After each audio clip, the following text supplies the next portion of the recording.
Let me start by asking you guys a question. How many of you know when your next paycheck will come?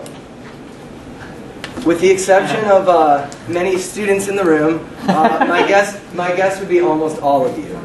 Unfortunately, this luxury of the slum residents in Salih Sahi in the city in India that we are targeting do not have this luxury. And this is where Community Shop steps in to help these residents manage their cash flow. The community that we are targeting, as I said, is Salih Sahi in Bhubaneswar in Orissa, India. The community consists of about 68,000 residents, and there are 36 different groups that each have either some form of informal leadership or a more formal community-based organization affiliated with them. And with these 68,000 residents, many of them are daily laborers. So these people will get intermittent, temporary jobs when they need work, generally construction, manual labor jobs, and they will make roughly $2 a day for their work. As a result of this, these residents are forced to manage their cash flow effectively. Without knowing where their paycheck will come the next day, these residents really aren't allowed the luxury of being able to make larger planned purchases. So as you see here, with an intermittent cash flow, the slum residents in India have to buy small daily purchases, and as a result, the goods are often high priced. In contrast to that, as you see, for a middle-income family in the United States, they wouldn't have to be as worried about cash flow and are allowed to make larger planned purchases, so they have lower priced goods. Our solution to this is a community-owned and operated store that will use bulk purchasing and small unit dispensing to provide any quantity that residents desire, so they are not forced to make the decision between a given quantity of rice or a given quantity of grains. They are able to buy a variety of whatever they so choose in whatever quantity that they desire. So as an example here, you'll see onions in the bottom.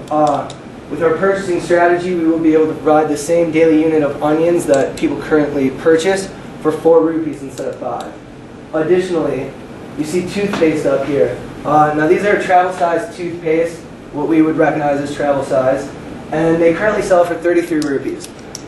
This may sound like a small quantity, but 33 rupees for somebody making about 100 rupees a day, that's a lot of capital tied up in a single tube. So not only will we provide cheaper prices for that same quantity, but we will also allow them to buy in whatever quantity, maybe a daily quantity for a rupee or two, to allow them to more frequently brush their teeth, and they wouldn't have to have the capital stored up in a tube of toothpaste. Additionally, the second facet of our value proposition, you could say, is that we will turn over these stores to the community. As we said, these are community owned and operated, but initially we will run them until they become operational and profitable, so that we are not turning over a dud store to the community. From primary research, we learned that these are some of the goods people are buying on a daily basis. Additionally, from research we did primarily online, we learned that these goods were also being purchased in many slum communities in India, and we validated these with primary research again. So, as you see, the ones on the top here, as well as the offerings back here, are going to be our initial set of offerings. We chose not to get into the other commonly purchased goods down at the bottom in the red because they simply are not profitable enough and they're easy to come by, so that won't really be an issue. With our purchasing strategy, as I said, we are able to provide cheaper goods. I'm sure you guys are wondering how. This is going to be a series of selling in open form to eliminate the markup of individual size, small quantity items, as well as purchasing in bulk. We will have the ability to buy in larger quantities than most of the slum kiosks currently there, and we will also be able to operate on smaller profit margins. The social benefit that we will provide for the average family purchasing from our store on a daily basis, they will save 10 rupees per day. Now extrapolate that over the course of the year, and that's about $70 US or enough to send 2 children to school for an entire year. So there's a big impact there. Additionally, when we turn the shops over to community-based organizations, the community will be able to operate these, own these, do whatever they would like with the profits, and hopefully some community building projects that benefit the community. Now, the initial capital that we require is primarily for the inventory. We need to purchase enough to get the bulk discounts that we hope to get, and so this isn't necessarily for any finite period of time, but those are simply the minimum initial inventory we need to purchase in the quantities that we want to get the discounts.